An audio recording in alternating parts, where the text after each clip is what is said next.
ओम नमो भगवते वासुदेवाय. सार्थ सुबोध ज्ञानेश्वरी.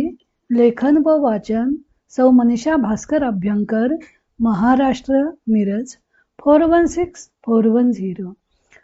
अध्याय 18. मोक्ष संन्यास योग. ज्ञानेश्वरीचा उपसंहार सद्गुरु पाठीराखा भाग 2. ओवे आहेत 1730 ते 1735. आपण सद्गुरु कृपेमुळे मराठीत ग्रंथ लिहू शकलो असं ज्ञानदेव सांगत आहेत. आता आयती गीता जगी, मी सांगे मराठी या भंगी, येथके विस्मया लागे ठावो आहे. ज्या गीतेचे ज्ञान मला सद्गुरूपासून आयते म्हणजे मी श्रम न करता मिळाले आहे, ती गीता मी जगात आता मराठी भाषेच्या द्वारे सांगतो. यात आश्चर्याला जागा कोठे आहे. श्री गुरुचेनी नावे माती, डोंगरी जयापासी होती, तेने कोळीये त्रिजगती एकवद केली. डोंगरावर मातीचा पुतळा करून त्या श्री गुरु द्रोणाचार्य असे नाव ठेवून त्यांच्यापासून जो धनुर्वेद शिकला, त्या एकलव्य कोळ्याने आपल्या धनुर्विद्येच्या सामर्थ्याविषयी त्रैलोक्याची एकवाक्यता केली. चंदने वेधली झाडे, जाळी चंदनाचे निपाडे, वसिष्ठे मानिली की भांडे भानुसी शाटी. चंदनाने म्हणजे परिमळाने व्यापलेली झाडे चंदनाच्या जोडीची झाली. वसिष्ठाने सूर्याच्या जागी ठेवलेली जी आपली काठी, ती काठी सूर्याशी स्पर्धा करावयास लागली. तिने सूर्यासारखा प्रकाश केला. मा मी तव चित्ता थिला, आणि श्री गुरु ऐसा दादूला, जो दिठी वेणी आपुला बैसवी पदी. थोरांनीही निर्जीवाचाही अंगीकार केला असता एवढी योग्यता येते. मग मी तर चित्ताने संपन्न आहे, आणि जो आपल्या कृपा कटाक्षाने आपल्या पदावर बसवतो त्या श्री गुरुसारखा मालक माझे शिरावर आहे. आधीचे देखणी दिठी, वरी सूर्य पुरवी पाठी, तै न दिसे ऐसी गोठी केही आहे.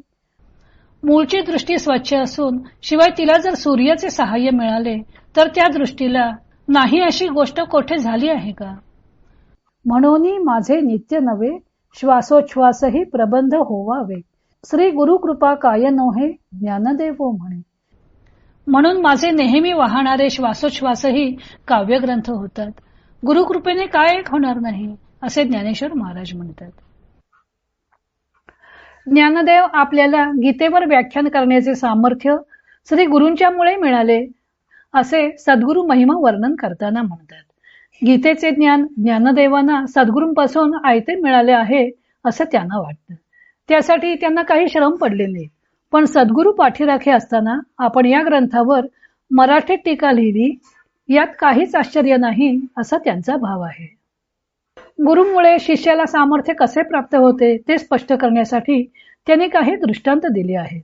त्यात काही पौराणिक दृष्टांत सुद्धा आहेत. पहिला दृष्टांत आहे एकलव्याचा. हिरण्यधेनुक नावाच्या निषाद राजाला एकलव्य नावाचा मुलगा होता. तो अतिशय हुशार होता. निषाद राजा हिरण्यधेनुकाने द्रोणाचार्यांना त्याला आपला शिष्य करून घेण्याची विनंती केली. परंतु एकलव्य निषाद जातीचा असल्यामुळे द्रोणाचार्यांनी त्याला शिष्य करून घेण्यास नकार दिला. तेव्हा त्याने आचार्यांकडून पादुका मागून घेतल्या. नंतर एकलव्याने द्रोणाचार्यांचा मातीचा पुतळा तयार केला. त्यापुढे पादुका ठेवल्या व त्यांना गुरु मानून तो धनुर्विद्येचा अभ्यास स्वतःच करू लागला. अभ्यासामुळे तो धनुर्विद्येत पारंगतही झाला. द्रोणाचार्यांना धनुर्विद्येत अर्जुनापेक्षा कोणी श्रेष्ठ होऊ नये असं वाटत होतं. म्हणून त्यांनी एकलव्याजवळ गुरुदक्षिणा म्हणून त्याच्या उजव्या हाताचा अंगठा मागितला. गुरुभक्त असलेल्या एकलव्याने क्षणाचाही विचार न करता तो कापून दिला. धनुर्विद्येचे सामर्थ्य त्याला प्राप्त झाले होते ते गुरूंच्यामुळे. चंदनाच्या सहवासात इतर सामान्य झाडे असली तर ती सुद्धा सुगंधित होतात. हे सामर्थ्य चंदनाचंच असतं. वसिष्ठांनी सूर्याच्या जागी ठेवलेली आपली काठी सूर्यप्रकाशासारखी तळपू लागली. हा दृष्टांत 10व्या अध्यायातही गुरु सामर्थ्याचे वर्णन करताना आला होता. वसिष्ठ व विश्वामित्र यांच्या स्पर्धा होती. वसिष्ठ ब्रह्मर्षी होते तर विश्वामित्र राजर्षी होते. त्यांना ब्रह्मर्षी ही पदवी प्राप्त करून घ्यायची होती. तेव्हा त्याचा निर्णय करण्यासाठी वसिष्ठांना व विश्वामित्रांना ब्रह्मदेवाने सूर्य, समुद्र आणि मेरू पर्वत यांना साक्षीस घेऊन येण्यास सांगितलं. विश्वामित्र त्यांना आणू शकले नाहीत. पण वसिष्ठांनी या तिघांची प्रतीके निर्माण केली सूर्यासाठी त्यांनी छाटीचे प्रतीक वापरले, तर त्या छाटीतून सूर्यासारखा प्रकाश निघाला. छाटीतून सूर्यासारखा प्रकाश निर्माण झाला हे सामर्थ्य श्री गुरूंचेच म्हणजे वसिष्ठांचेच होते. म्हणून ज्ञानदेव म्हणतात की गुरूंनी अंगीकार केल्यावर काय बरे होणार नाही. निर्जीव छाटीमध्ये सुद्धा सूर्यासारखे तळपण्याचे सामर्थ्य निर्माण झाले. आणि आपण तर सजीव अंतःकरणयुक्त असे असताना आपल्याला श्री गुरूंचे सामर्थ्य प्राप्त होणारच नाही, हे कसं शक्य आहे? श्री गुरु तर आपल्या अंतःकरणात नित्य वस्ती करून आहेत.